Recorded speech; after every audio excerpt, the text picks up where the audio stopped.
one of the miracle stories in the Gospels has always intrigued me. It's in John 2 where Jesus changes water into wine. I've always thought that there has to be more to it than just the fact that they've run out of wine and Jesus is powerful and he's able to make more wine, and he does.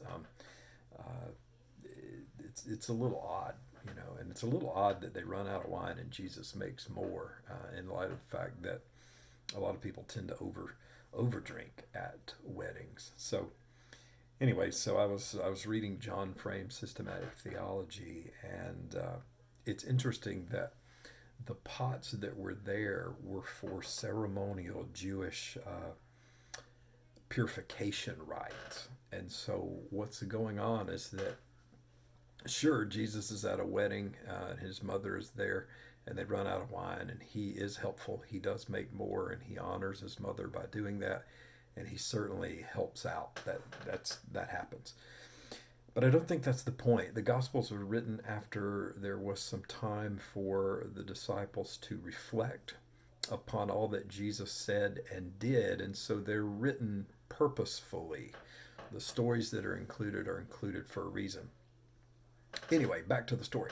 So I think what's going on here, according to John Frame, and I think he's right, is that Jesus is showing that he is going to change purification by virtue of ceremonial washing and cleansing to the new covenant.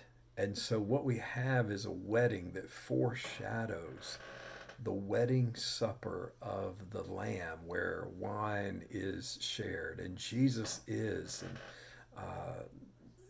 bringing a new covenant that is going to transform cleansing and ritual and things like that with the Jewish nature into the cleansing of his blood and the beauty of the new covenant and the wedding supper of the Lamb. So think about that. Jesus is showing by this miracle that he is here to fellowship with us. This is God in human flesh fellowshipping with us, and at the marriage supper, and he's taking us from ritual Jewish cleansing to real purification and cleansing that is centered in the Son of God.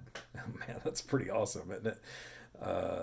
Read John chapter 2, think on these things.